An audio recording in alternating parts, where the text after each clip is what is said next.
Excellency Donald Trump, President of the United States of America. I request protocol to escort His Excellency and invite him to address the Assembly. Kita akan review pidato Donald Trump saat pertemuan di PBB, dan kita akan memberikan pidato lengkap yang membicarakan 65 topik penting untuk seluruh dunia termasuk Indonesia, yaitu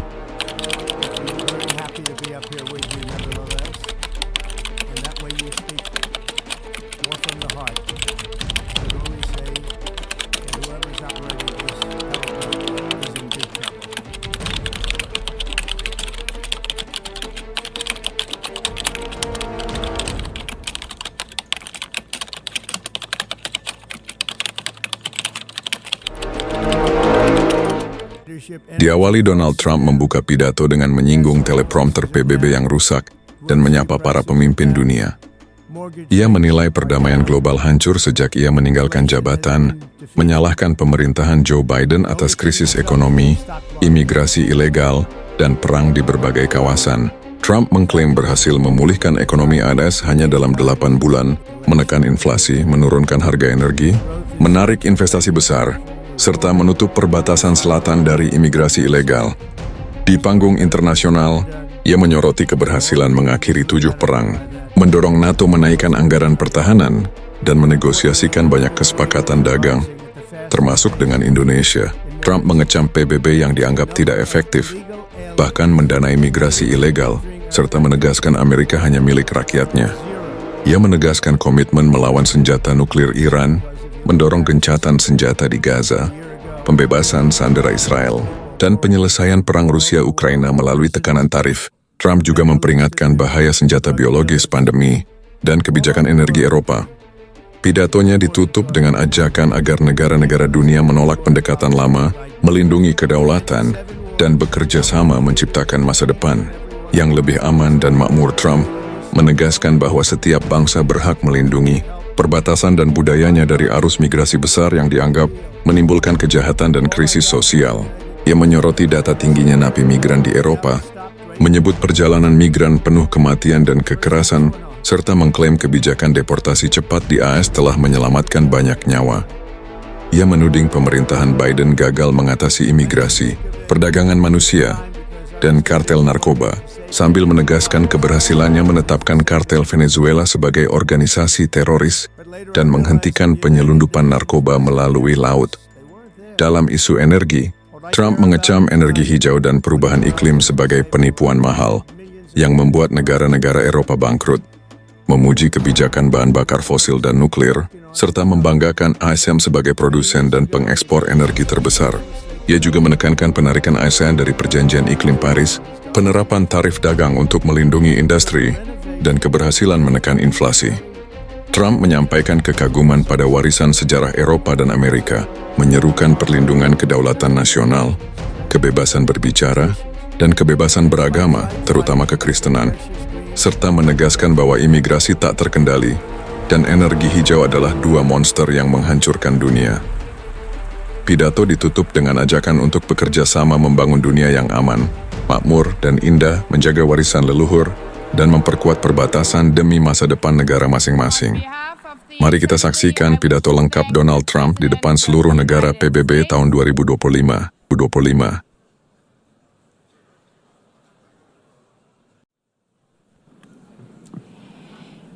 The Assembly will hear an address by His Excellency Donald Trump, President of the United States of America.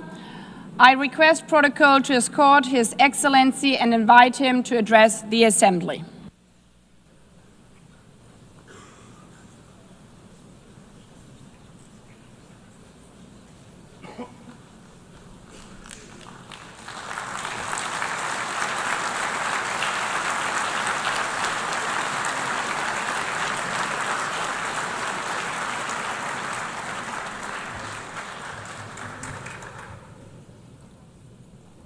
Thank you very much. Very much appreciated.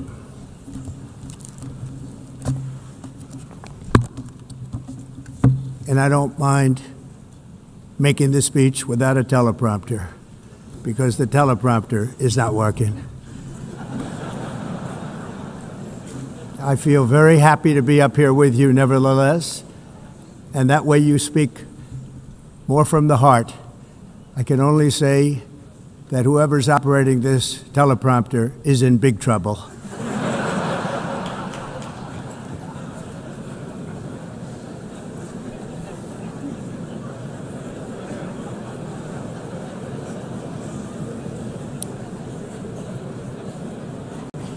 Hello, Madam First Lady. Thank you very much for being here. And Madam President, Mr. Secretary General, First Lady of the United States, distinguished delegates, ambassadors, and world leaders. 6 years have passed since I last stood in this grand hall and addressed a world that was prosperous and at peace in my first term. Since that day, the guns of war have shattered the peace I forged on 2 continents. An era of calm and stability gave way to one of the great crises of our time. And here in the United States, 4 years of weakness, lawlessness, and radicalism under the last administration delivered our nation into a repeated set of disasters. 1 year ago, our country was in deep trouble, but today, just 8 months into my administration, we are the hottest country anywhere in the world, and there is no other country even close. America is blessed with the strongest economy, the strongest borders, the strongest military, the strongest friendships, and the strongest spirit of any nation on the face of the earth. This is indeed the golden age of America. We are rapidly reversing the economic calamity we inherited from the previous administration, including ruinous price increases and record-setting inflation. Inflation like we've never had before. Under my leadership, energy costs are down, gasoline prices are down, grocery prices are down, mortgage rates are down, and inflation has been defeated. The only thing that's up is the stock market, which just hit a record high. In fact, it hit a record high 48 times in the last short period of time. Growth is surging, manufacturing is booming. The stock market, as I said, is doing better than it's ever done. And all of you in this room benefit by that, almost everybody. And importantly, workers' wages are rising at the fastest pace in more than 60 years. And that's what it's all about, isn't it? In 4 years of President Biden, we had less than $1 trillion of new investment into the United States. In just 8 months since I took office, we have secured commitments and money already paid for $17 trillion. Think of it, 4 years, less than $1 trillion, 8 months, much more than $17 trillion is being invested in the United States, and it's now pouring in from all parts of the world. We've implemented the largest tax cuts in American history and the largest regulation cuts in American history, making this once and again the best country on earth to do business. And many of the people in this room are investing in America, and it's turned out to be an awfully good investment during this 8-month period. In my first term, I built the greatest economy in the history of the world. We had the best economy ever, history of the world. And I'm doing the same thing again, but this time it's actually much bigger and even better. The numbers far surpass my record-setting first term. On our southern border, we have successfully repelled a colossal invasion. And for the last 4 months, and that's 4 months in a row, the number of illegal aliens admitted and entering our country has been 0.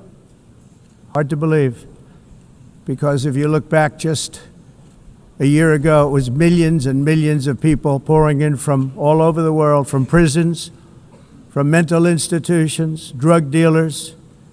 All over the world they came. They just poured into our country with the ridiculous open border policy of the Biden administration. Our message is very simple. If you come illegally into the United States, you're going to jail, or you're going back to where you came from, or perhaps even further than that. You know what that means.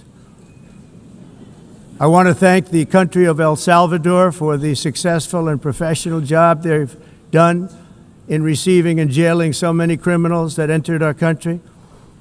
And it was under the previous administration that the number became record-setting, and they're all being taken out. We have no choice. And other countries have no choice because other countries are in the exact same situation with immigration.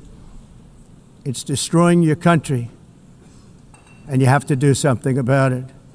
On the world stage, America is respected again like it has never been respected before.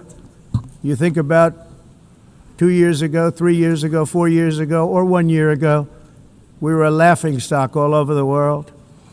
At the NATO summit in June, virtually all NATO members formally committed to increase defense spending at my request from 2% to 5% of GDP, making our alliance far stronger and more powerful than it was ever before. In May, I traveled to the Middle East to visit my friends and rebuild our partnerships in the Gulf and those valued relationships with Saudi Arabia, Qatar, and the UAE and other countries are now, I believe, closer than ever before. My administration has negotiated one historic trade deal after another, including with the United Kingdom, the European Union, Japan, South Korea, Vietnam, Indonesia, the Philippines, Malaysia, and many, many others. Likewise, in a period of just 7 months, I have ended 7 unendable wars. They said they were unendable. You're never going to get them solved. Some were going for 31 years, 2 of them, 31, think of it, 31 years. One was 36 years. One was 28 years. I ended 7 wars.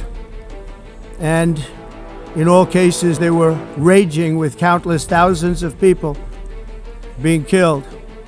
This includes Cambodia and Thailand, Kosovo and Serbia, the Congo and Rwanda, a vicious, violent war that was, Pakistan and India, Israel and Iran, Egypt and Ethiopia, and Armenia and Azerbaijan. It included all of them. No president or prime minister, and for that matter, no other country has ever done anything close to that. And I did it in just 7 months. It's never happened before. There's never been anything like that. I'm very honored to have done it. It's too bad that I had to do these things instead of the United Nations doing them. And sadly, in all cases, the United Nations did not even try to help in any of them. I ended 7 wars, dealt with the leaders of each and every one of these countries, and never even received a phone call from the United Nations offering to help in finalizing the deal. All I got from the United Nations was an escalator that on the way up stopped right in the middle. If the First Lady wasn't in great shape, she would have fallen, but she's in great shape. We're both in good shape. We both stood. And then a teleprompter that didn't work. These are the 2 things I got from the United Nations, a bad escalator and a bad teleprompter. Thank you very much. And by the way, it's working now. It just went on. Thank you. I think I should just do it the other way. It's easier. Thank you very much.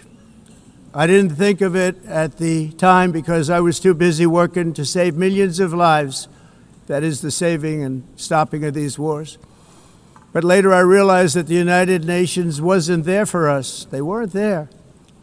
I thought of it really after the fact, not during these negotiations, which were not easy. That being the case, what is the purpose of the United Nations? The UN has such tremendous potential. I've always said it. It has such tremendous, tremendous potential, but it's not even coming close to living up to that potential. For the most part, at least for now, all they seem to do is write a really strongly worded letter and then never follow that letter up.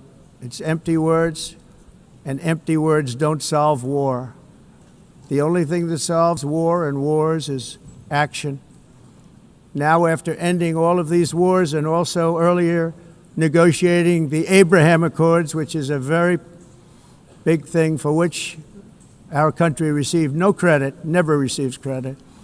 Everyone says that I should get the Nobel Peace Prize for each one of these achievements. But for me, the real prize will be the sons and daughters who live to grow up with the mothers and fathers, because millions of people are no longer being killed in endless and unglorious wars. What I care about is not winning prizes, it's saving lives. We saved millions and millions of lives with the 7 wars. And we have others that we're working on, and you know that. Many years ago, a very successful real estate developer in New York, known as Donald J. Trump, I bid on the renovation and rebuilding of this very United Nations complex. I remember it so well. I said at the time that I would do it for $500 million, rebuilding everything. It would be beautiful. I used to talk about, I'm going to give you marble floors. They're going to give you terrazzo. I'm going to give you the best of everything. You're going to have mahogany walls. They're going to give you plastic. But they decided to go in another direction, which was much more expensive at the time, and which actually produced a far inferior product. And I realized that they did not know what they were doing when it came to construction, and that their building concepts were so wrong, and the product that they were proposing to build was so bad and so costly. It was going to cost them a fortune. And I said, and wait till you see the overruns. Well, I turned out to be right. They had massive cost overruns and spent between $2 and $4 billion on the building and did not even get the marble floors that I promised them. You walk on terrazzo. Do you notice that? As far as I'm concerned, frankly, looking at the building and getting stuck on the escalator, they still haven't finished the job. They still haven't finished. That was years ago. The project was so corrupt that Congress actually asked me to testify before them on the tremendous waste of money, because it turned out that they had no idea what it was, but they knew it was anywhere between $2 and $4 billion as opposed to $500 million with a guarantee. But they had no idea, and I said it cost much more than $5 billion. Unfortunately, many things in the United Nations are happening just like that, but on an even much bigger scale, much, much bigger. Very sad to see. Whether the UN can manage to play a productive role, I've come here today to offer the hand of American leadership and friendship to any nation in this assembly that is willing to join us in forging a safer, more prosperous world. And it's a world that we'll be much happier with. A dramatically better future is within our reach. But to get there, we must reject the failed approaches of the past and work together to confront some of the greatest threats in history. There is no more serious danger to our planet today than the most powerful and destructive weapons ever devised by man, of which the United States, as you know, has many. Just as I did in my first term, I've made containing these threats a top priority, starting with the nation of Iran. My position is very simple. The world's #1 sponsor of terror can never be allowed to possess the most dangerous weapon. That's why shortly after taking office, I sent the so-called Supreme Leader a letter making a generous offer. I extended a pledge of full cooperation in exchange for a suspension of Iran's nuclear program. The regime's answer was to continue their constant threats to their neighbors and U.S. interests throughout the region, and some great countries that are right nearby. Today, many of Iran's former military commanders, in fact, I can say almost all of them, are no longer with us. They're dead. And 3 months ago, in Operation Midnight Hammer, 7 American B-2 bombers dropped the 14 30,000-pound each bombs on Iran's key nuclear facilities, totally obliterating everything. No other country on earth could have done what we did. No other country has the equipment to do what we did. We have the greatest weapons on earth. We hate to use them. But we did something that for 22 years people wanted to do. With Iran's nuclear enrichment capacity demolished, I immediately brokered an end to the 12-day war, as it's called, between Israel and Iran, with both sides agreeing to fight no longer. As everyone knows, I have also been deeply engaged in seeking a ceasefire in Gaza. Have to get that done. Have to get it done. Unfortunately, Hamas has repeatedly rejected reasonable offers to make peace. We can't forget October 7th, can we? Now, as if to encourage continued conflict, some of this body is seeking to unilaterally recognize a Palestinian state. The rewards would be too great for Hamas terrorists for their atrocities. This would be a reward for these horrible atrocities, including October 7th, even while they refuse to release the hostages or accept a ceasefire. Instead of giving to Hamas and giving so much, because they've taken so much, they have taken so much. This could have been solved so long ago. But instead of giving in to Hamas's ransom demands, those who want peace should be united with one message: release the hostages now. Just release the hostages now. Thank you.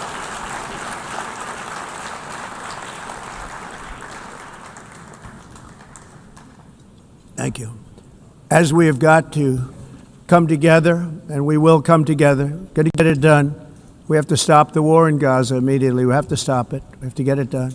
We have to negotiate, immediately have to negotiate peace. We got to get the hostages back. We want all 20 back. We don't want 2 and 4. As you know, I got, along with Steve Witkoff and others that helped us, Marco Rubio, we got most of them back. We were involved in all of them. But I always said the last 20 are going to be the hardest, and that's exactly what happened. We have to get them back now. We don't want to get back 2, and then another 2, and then 1, and then 3. Have this process. No, we want them all back, and we want the actually 38 dead bodies back too. Those parents came to me, and they want them back, and they want them back very quickly and very badly.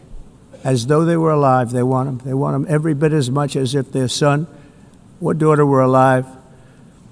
I've also been working relentlessly, stopping the killing in Ukraine. I thought that would be, of the 7 wars that I stopped, I thought that would be the easiest because of my relationship with President Putin, which had always been a good one. I thought that was going to be the easiest one. But you know, in war, you never know what's going to happen. There are always lots of surprises, both good and bad. Everyone thought Russia would win this war in 3 days, but it didn't work out that way. It was supposed to be just a quick little skirmish. It's not making Russia look good. It's making them look bad. No matter what happens from here on out, this was something that should have taken a matter of days, certainly less than a week.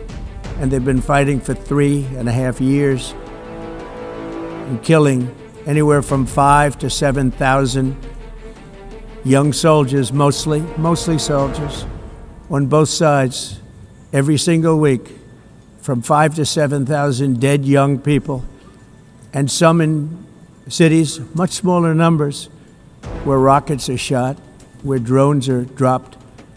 This war would never have started if I were president. This was a war that should have never happened. It shows you what leadership is, what bad leadership can do to a country. Look what happened to the United States, and look where we are right now in just a short period of time. The only question now is how many more lives will be needlessly lost on both sides. China and India are the primary funders of the ongoing war by continuing to purchase Russian oil. But inexcusably, even NATO countries have not cut off much Russian energy and Russian energy products. which, as you know, I found out about 2 weeks ago, and I wasn't happy. Think of it. They're funding the war against themselves. Who the hell ever heard of that one? In the event that Russia is not ready to make a deal to end the war, then the United States is fully prepared to impose a very strong round of powerful tariffs, which would stop the bloodshed, I believe, very quickly. But for those tariffs to be effective, European nations, all of you are gathered here right now, would have to join us in adopting the exact same measures. I mean, you're much closer to this. We have an ocean in between. You're right there. And Europe has to step it up. They can't be doing what they're doing. They're buying oil and gas from Russia while they're fighting Russia. It's embarrassing to them, and it was very embarrassing to them when I found out about it, I can tell you that. But they have to immediately cease all energy purchases from Russia. Otherwise, we're all wasting a lot of time. So I'm ready to discuss this. We're going to discuss it today with the European nations, all gathered here. I'm sure they're thrilled to hear me speak about it, but that's the way it is. I like to speak my mind and speak the truth. As we seek to reduce the threat of dangerous weapons today, I'm also calling on every nation to join us in ending the development of biological weapons once and for all. And biological is terrible, and nuclear is even beyond, and we include nuclear in that. We want to have a cessation of the development of nuclear weapons. We know, and I get to view it all the time. Sir, would you like to see? And I look at weapons that are so powerful that we just can't ever use them. If we ever use them, the world literally might come to an end. There would be no United Nations to be talking about. There would be no nothing. Just a few years ago, reckless experiments overseas gave us a devastating global pandemic. Yet despite that worldwide catastrophe, many countries are continuing extremely risky research into bioweapons and man-made pathogens. This is unbelievably dangerous. To prevent potential disasters, I'm announcing today that my administration will lead an international effort to enforce Biological Weapons Convention, which is going to be meeting with the top leaders of the world by pioneering an AI verification system that everyone can trust. Hopefully the UN can play a constructive role, and it will also be one of the early projects under AI. Let's see how good it is, because a lot of people are saying it could be one of the great things ever, but it also can be dangerous, but it can be put to tremendous use and tremendous good, and this would be an example of that. Not only is the UN not solving the problems it should, too often, it's actually creating new problems for us to solve. The best example is the number one political issue of our time, the crisis of uncontrolled migration. It's uncontrolled. Your countries are being ruined. The United Nations is funding an assault on Western countries and their borders. In 2024, the UN budgeted $372 million in cash assistance to support an estimated 624,000 migrants journeying into the United States. Think of that. The UN is supporting people that are illegally coming into the United States, and then we have to get them out. The UN also provided food, shelter, transportation, and debit cards to illegal aliens. Can you believe that? On the way to infiltrate our southern border. Millions of people came through that southern border. Just a year ago, millions and millions of people were pouring in, 25 million altogether over the 4 years of the incompetent Biden administration. And now we have it stopped, totally stopped. In fact, they're not even coming anymore because they know they can't get through. But what took place is totally unacceptable. The UN is supposed to stop invasions, not create them and not finance them. In the United States, we reject the idea that mass numbers of people from foreign lands can be permitted to travel halfway around the world, trample our borders, violate our sovereignty, cause unmitigated crime, and deplete our social safety net. We have reasserted that America belongs to the American people, and I encourage all countries to take their own stand in defense of their citizens as well. You have to do that because I see it. I'm not mentioning names, I see it, and I could call every single one of them out. You're destroying your countries. They're being destroyed. Europe is in serious trouble. They've been invaded by a force of illegal aliens like nobody's ever seen before. Illegal aliens are pouring into Europe. Nobody is ever, and nobody's doing anything to change it, to get them out. It's not sustainable. And because they choose to be politically correct, they're doing just absolutely nothing about it. And I have to say, I look at London where you have a terrible mayor, terrible mayor. And it's been so changed. Now they want to go to Sharia law, but you're in a different country. You can't do that. Both the immigration and their suicidal energy ideas will be the death of Western Europe if something is not done immediately. This cannot be sustained. What makes the world so beautiful is that each country is unique. But to stay this way, every sovereign nation must have the right to control their own borders. You have the right to control your borders, as we do now, and to limit the sheer numbers of migrants entering their countries and paid for by the people of that nation that were there and that built that particular nation at the time. They put their blood, sweat, tears, money into that country, and now they're being ruined. Proud nations must be allowed to protect their communities and prevent their societies from being overwhelmed by people they have never seen before, with different customs, religions, with different everything. Where migrants have violated laws, lodged false asylum claims, or claimed refugee status for illegitimate reasons, they should, in many cases, be immediately sent home. And while we will always have a big heart for places and people that are struggling and truly compassionate, answers will be given. We have to solve the problem, and we have to solve it in their countries, not create new problems in our countries. And we are very helpful to a lot of countries that are just not able to send their people anymore. They used to send them to us in caravans of 25,000, 30,000 people each. These massive caravans of people pouring into our country, totally unchecked and unvetted. But not anymore.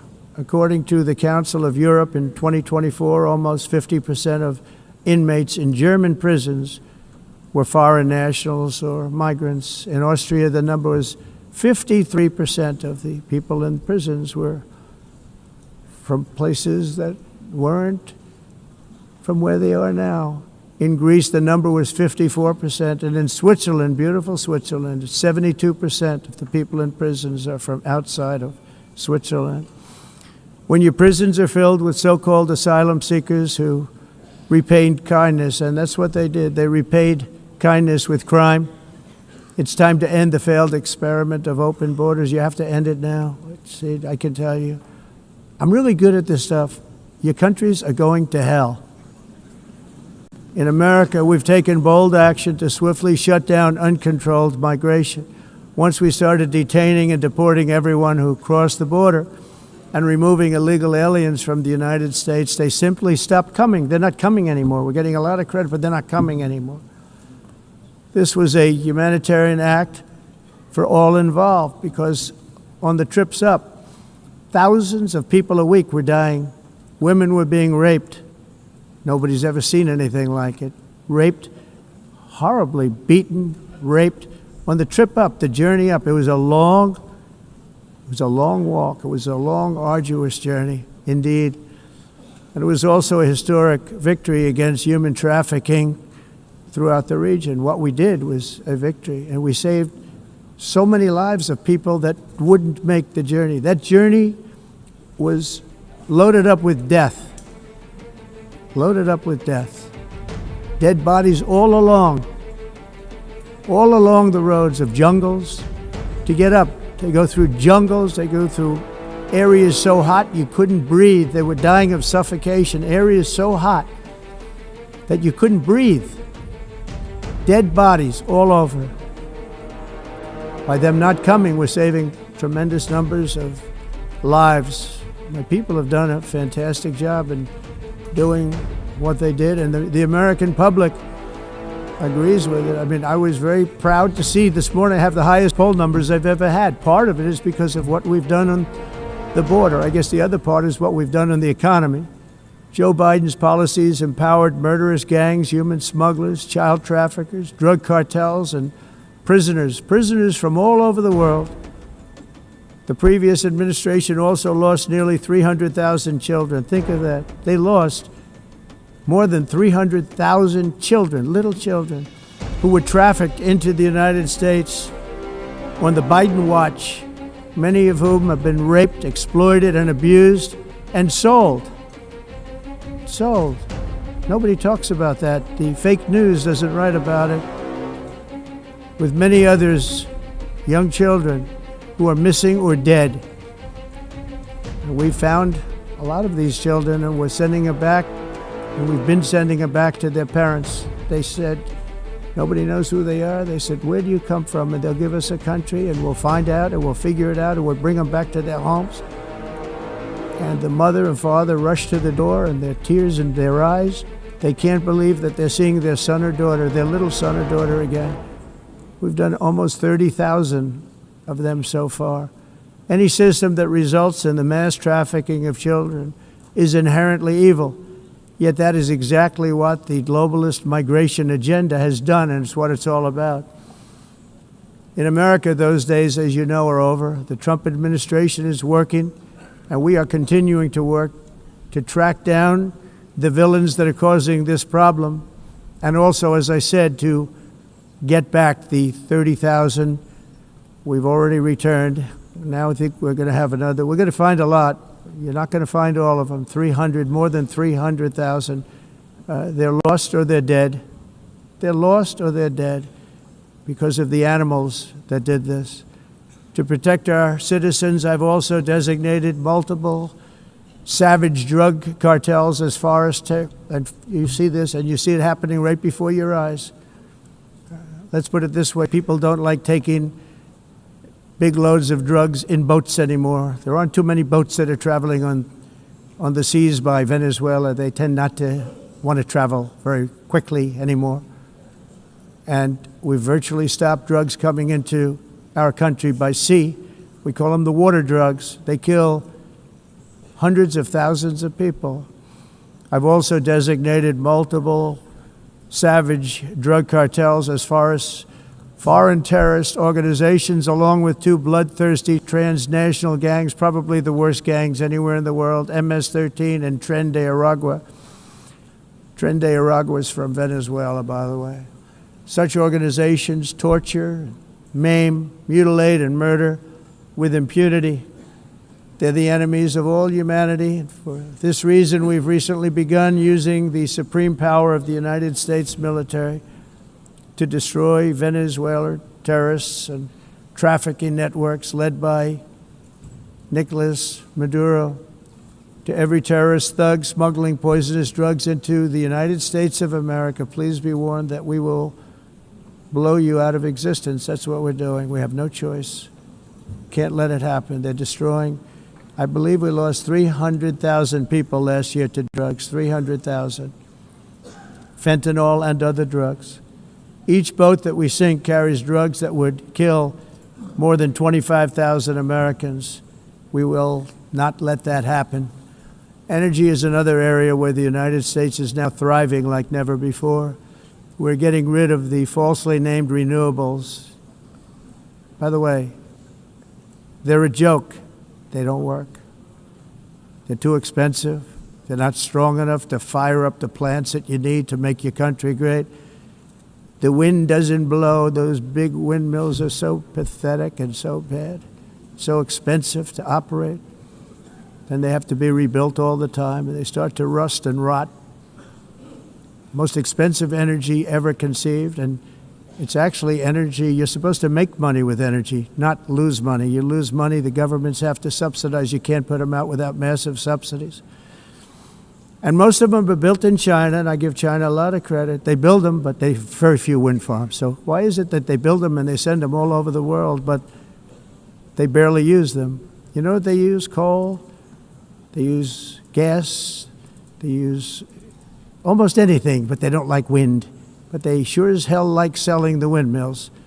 Europe, on the other hand, has a long way to go, with many countries being on the brink of destruction because of the green energy agenda. And I give a lot of credit to Germany.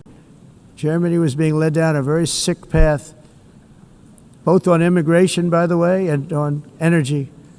They were going green, and they were going bankrupt. And the new leadership came in, and they went back to where they were, with fossil fuel and with nuclear, which is good. It's now safe, and you can do it properly. But they went back to where they were, and they opened up a lot of different plants, energy producing plants, and they're doing well. I give Germany a lot of credit for that. They've said this is a disaster, what's happening. They were going all green. All green is all bankrupt. That's what it represents.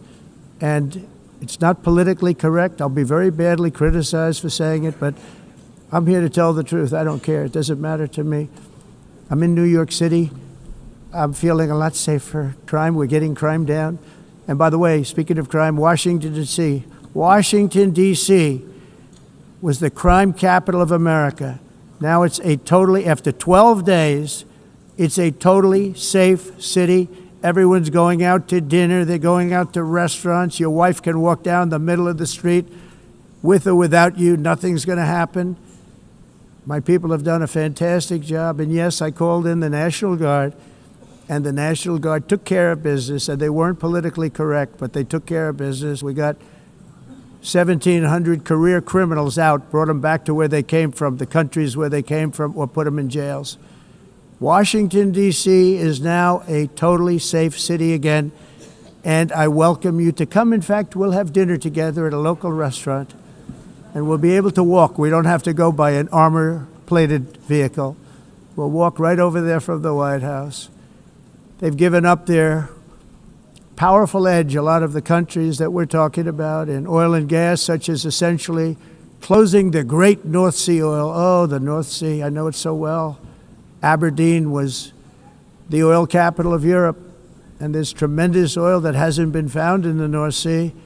Tremendous oil. And I was with the Prime Minister I respect and like a lot, and I said, you're sitting with the greatest asset. They essentially closed it by making it so highly taxed that no developer, no oil company can go there. They have tremendous oil left, and more importantly, they have tremendous oil that hasn't even been found yet. And what a tremendous asset for the United Kingdom. And I hope the Prime Minister is listening, because I told it to him 3 days in a row. That's all he heard. North Sea oil, North Sea, because I want to see them do well. I want to stop seeing them ruining that beautiful Scottish and English countryside with windmills and massive solar panels that go 7 miles by 7 miles, taking away farmland.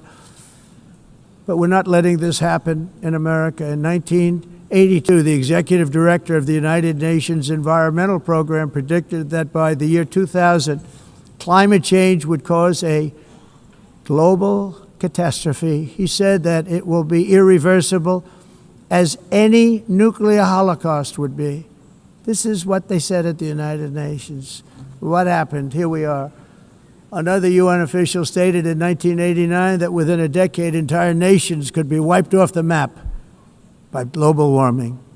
Not happening. You know, it used to be global cooling. If you look back years ago in the 1920s and the 1930s, they said, global cooling will kill the world. We have to do something. Then they said global warming will kill the world, but then it started getting cooler, so now they could just call it climate change, because that way they can't miss. It's climate change, because if it goes higher or lower, whatever the hell happens, there's climate change. It's the greatest con job ever perpetrated on the world, in my opinion. Climate change, no matter what happens, you're involved in that. No more global warming, no more global cooling. All of these predictions made by the United Nations and many others, often for bad reasons, were wrong. They were made by stupid people that have cost their countries fortunes and given those same countries no chance for success. If you don't get away from this green scam, your country is going to fail. And I'm really good at predicting things, you know. They actually said during the campaign they had a hat, the best-selling hat. Trump was right about everything. And I don't say that in a braggadocious way, but it's true. I've been right about everything. And I'm telling you that if you don't get away from the green energy scam, your country is going to fail. And if you don't stop people that you've never seen before, that you have nothing in common with, your country is going to fail. I'm the President of the United States, but I worry about Europe. I love Europe. I love the people of Europe. And I hate to see it being devastated by energy and immigration. This double-tailed monster destroys everything in its wake, and they cannot let that happen any longer. You're doing it because you want to be nice. You want to be politically correct, and you're destroying your heritage. They must take control strongly and immediately of the unmitigated immigration disaster and the fake energy catastrophe before it's too late. The carbon footprint is a hoax made up by people with evil intentions, and they're heading down a path of total destruction. You know, the carbon footprint was a big, big thing a few years ago. I remember hearing about the carbon footprint, and then President Obama would get into Air Force One, a massive Boeing 747, and not a new one, an old one with old engines that spew everything into the atmosphere. He'd talk about the carbon footprint, we must do so. Then he'd get in and he'd fly from Washington to Hawaii to play a round of golf. And then he'd get back onto that big, beautiful plane and he'd fly back and he'd talk about, again, global warming and the carbon footprint. It's a con job. At extreme cost and expense, Europe reduced its own carbon footprint by 37%. Think of that. Congratulations, Europe. Great job.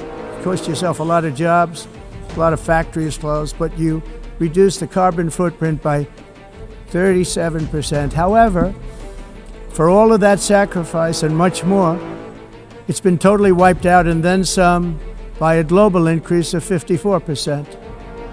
Much of it coming from China and other countries that are thriving around China, which now produces more CO2 than all the other developed nations in the world. So all of these countries are working so hard on the carbon footprint, which is nonsense, by the way. It's nonsense. You know, it's interesting. In the United States, we have still radicalized environmentalists, and they want the factories to stop. Everything should stop. No more cows. We don't want cows anymore. I guess they want to kill all the cows. They want to do things that are just unbelievable, and you have it too. But you know, we have a border, strong, and we have a shape, and that shape doesn't just go straight up. That shape is amorphous when it comes to the atmosphere. And if we had the most clean air, and I think we do, we have very clean air. We have the cleanest air we've had in many, many years. But the problem is that other countries, like China, which has air that's a little bit rough, it blows. And no matter what you're doing down here, the air up here tends to get very dirty because it comes in from other countries where their air isn't so clean. And the environmentalists refuse to acknowledge that. Same thing with garbage. In Asia, they dump much of their garbage right into the ocean. And over about a 1 week and 2 week journey, it flows right past Los Angeles. You've seen it.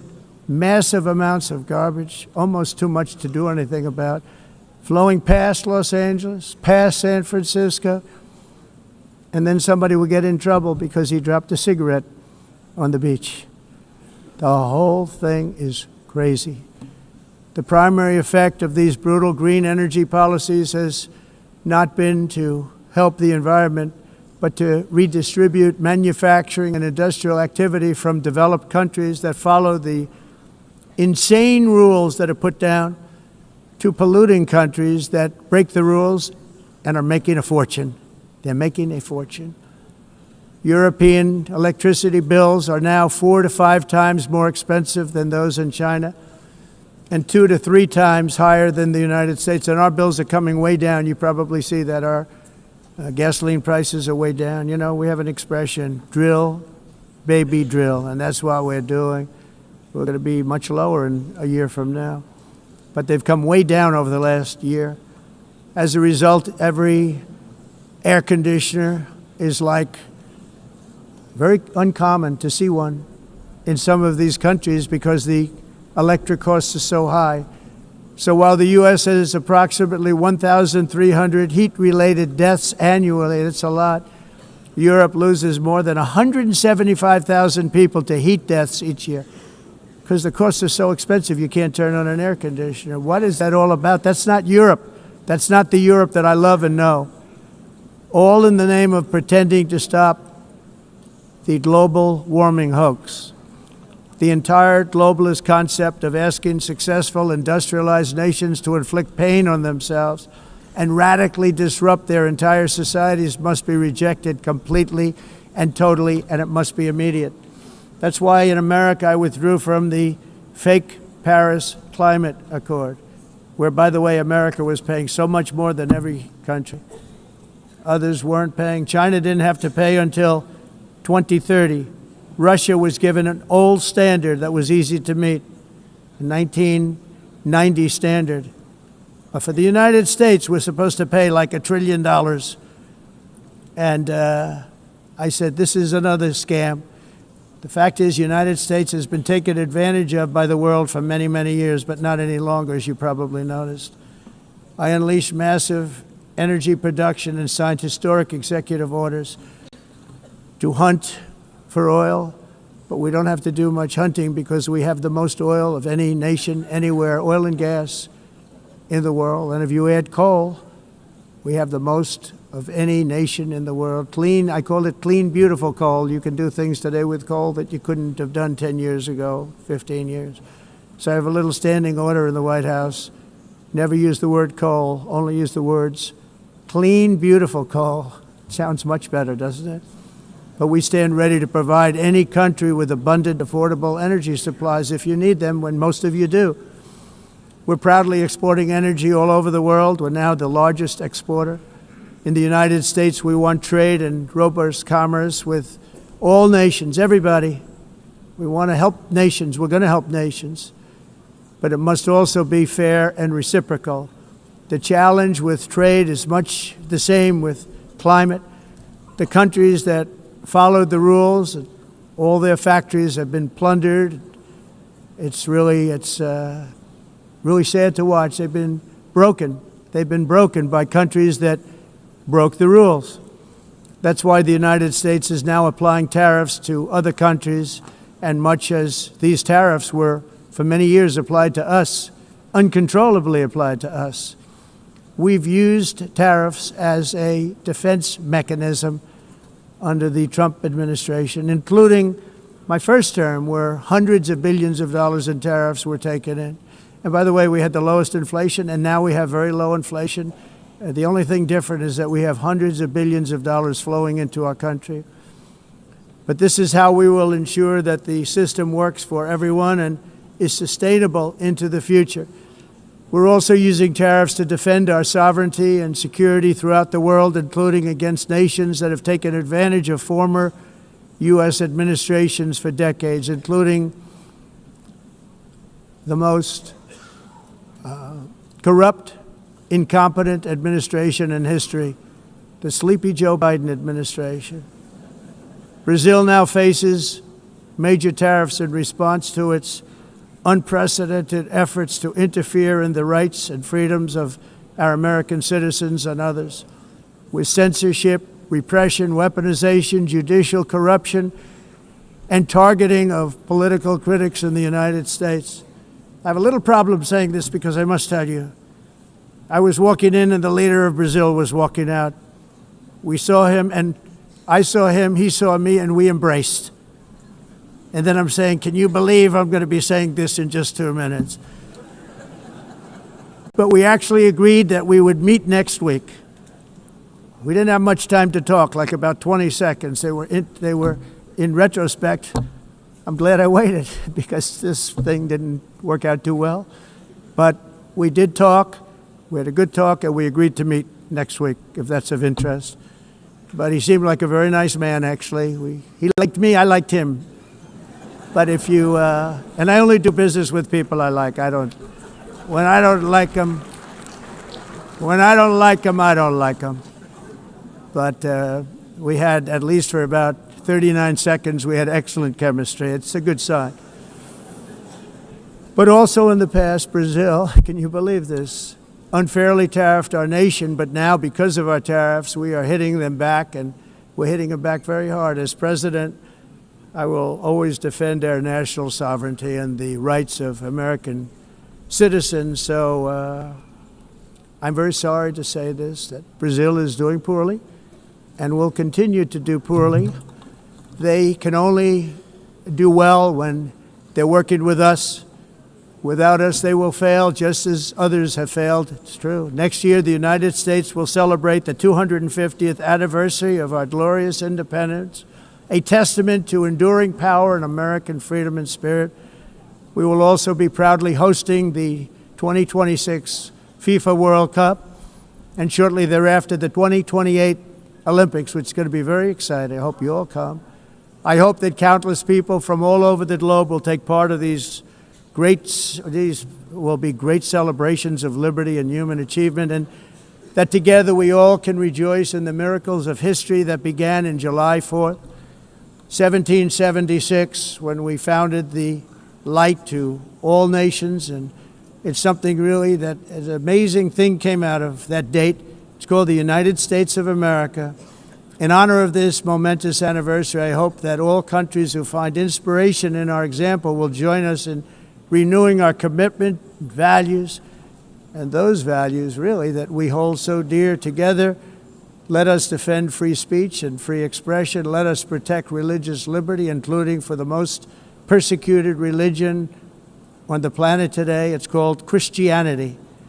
And let us safeguard our sovereignty and cherish qualities that have made each of our nations so special, incredible, and extraordinary.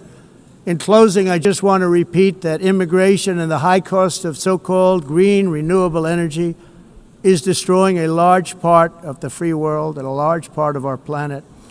Countries that cherish freedom are fading fast because of their policies on these two subjects. You need strong borders and traditional energy sources if you are going to be great again. Whether you have come from north or south, east or west, near or far, every leader in this beautiful hall today represents a rich culture, a noble history, and a proud heritage that makes each nation majestic and unique, unlike anything else in human history or any other place on the face of the earth. From London to Lima, from Rome to Athens, from Paris to Seoul, from Cairo to Tokyo and Amsterdam to right here in New York City, we stand on the shoulders of the leaders and legends, generals and giants, heroes and titans who won and built our beloved nations, all of our nations, with their own courage, strength, spirit, and skill. Our ancestors climbed mountains, conquered oceans, crossed deserts, and trekked over wide open plains. They charged into thunderous battles, plunged into grave dangers, and they were soldiers and farmers and workers and warriors and explorers and patriots. They built towns into cities, tribes into kingdoms, ideas into industries, and small islands into mighty empires. You're a part of all of that. They were champions for their people who never gave up and who never, ever gave in. Their values defined our national identities. Their visions forged our magnificent destiny. Everybody in this room is a part of it in your own way. Each of us inherits the deeds and the myths, the triumphs, the legacies of our own heroes and founders who so bravely showed us the way. Our ancestors gave everything for homelands that they defended with pride, with sweat, with blood, with life, and with death. Now the righteous task of protecting the nations that they built belongs to each and every one of us. So together let us uphold our sacred duty to our people and to our citizens. Let us protect their borders, ensure their safety, preserve their cultures, treasure, and traditions, and fight for their precious dreams and their cherished freedoms. And in friendship and really a beautiful vision, let us all work together to build a bright, beautiful planet, a planet that we all share, a planet of peace and a world that is richer, better, and more beautiful than ever before. That can happen. It will happen. It will happen, and I hope it can happen and start right now, right at this moment. We'll turn it around. We're going to make our countries better, safer, more beautiful. We're going to take care of our people. Thank you very much. It's been an honor. God bless the nations of the world. Thank you very much. Bye.